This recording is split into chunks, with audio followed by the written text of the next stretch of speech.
नमस्कार दोस्तों, कैसे हैं? मैं सुमित कौल और शेख चिल्ली की कहानियों की श्रृंखला में सबसे पहली कहानी जो हम पढ़ने जा रहे हैं वो है शेख चिल्ली की खीर। पढ़ें। शेख चिल्ली पूरा बेवकूफ था और हमेशा बेवकूफ़ी भरी बातें किया करता था। शेख चिल्ली की माँ उसकी बेवकूफ़ी भरी बातों से बहुत परेशान रहती थी। एक बार शेख चिल्ली ने अपनी माँ से पूछा कि माँ, लोग मरते कैसे हैं?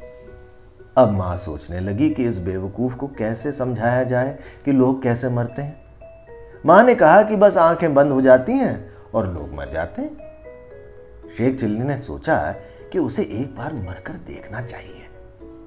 उसने गांव के बाहर जाकर एक गड्ढा खोदा और उसमें आंखें बंद करके लेट गया।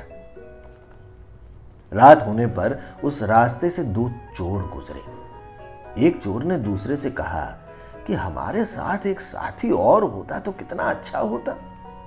एक घर के आगे रहता, दूसरा घर के पीछे रहता और तीसरा आराम से घर के अंदर चोरी करता। शेख चिल्ली ये बात सुन रहा था। वो अचानक बोल पड़ा, भाइयों, मैं तो मर चुका हूं, अगर जिंदा होता तो तुम्हारी मदद कर देता। चोर समझ गए कि यह बिल्कुल बेवकूफ आदमी है। एक चोर शेख चिल्ली से बोला, भाई जरा इस गड्ढे में से बाहर निकलकर हमारी मदद कर दो, थोड़ी देर बाद आकर फिर मर जाना। मरने की ऐसी भी क्या जल्दी है? शेख चिल्ली को गड्ढे में पड़े पड़े बहुत भूख लगने लगी थी और ठंड भी। उसने सोचा कि चलो चोरों की मदद ही कर दी जाए। तीनों ने मिलकर तय किया कि शेख चिल्ली अंदर चोरी करने जाएगा। एक चोर घर के आगे खड़ा रहकर ध्यान रखेगा और दूसरा चोर घर के पीछे ध्यान रखेगा। शेख चिल्ली को तो बहुत अधिक भूख लगी थी, इसलिए वो चोरी करने के बजाय घर में कुछ खाने पीने की चीजें ढूंढने लगा। रसोई में शेख चिल्ली को दूध, चीनी और चावल रखे हुए मिल गए। अरे वाह, क्यों ना खीर बनाकर खाई जाए, शेख चिल्ली ने सोचा और खीर बनानी शुरू कर दी।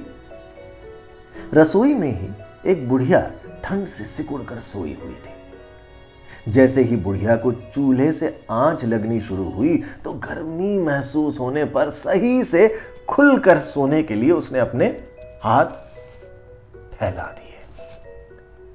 शेख चिल्ली ने सोचा, ये बुढ़िया खीर मांग रही है। शेख चिल्ली बोला, अरे बुढ़िया, मैं इतनी सारी खीर बना रहा हूं, सारी अकेला थोड़े ही खा लूंगा।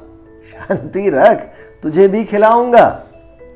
लेकिन बुढ़िया को जैसे जैसे सेंक लगती रही तो वो और ज्यादा फैल कर सोने लगी। अपने हाथ और भी ज्यादा फैला दिए। शेख चिल्ली को लगा ये बुढ़िया खीर के लिए ही हाथ फैला रही है। उसने झुंझलाकर गरम गरम खीर बुढ़िया के हाथ पर रख दी। बुढ़िया का हाथ जल गया। चीखती चिल्लाती बुढ़िया एकदम हड़बड़ा कर उठ गई और शेख चिल्ली पकड़ा गया। शेख चिल्ली बोला, अरे मुझे पकड़कर क्या करोगे? असली चोर तो बाहर है। मुझे बहुत भूख लगी थी, मैं तो अपने लिए खीर बना रहा था।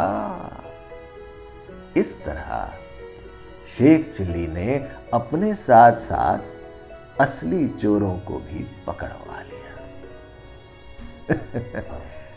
ये थी शेख चिल्ली की खीर।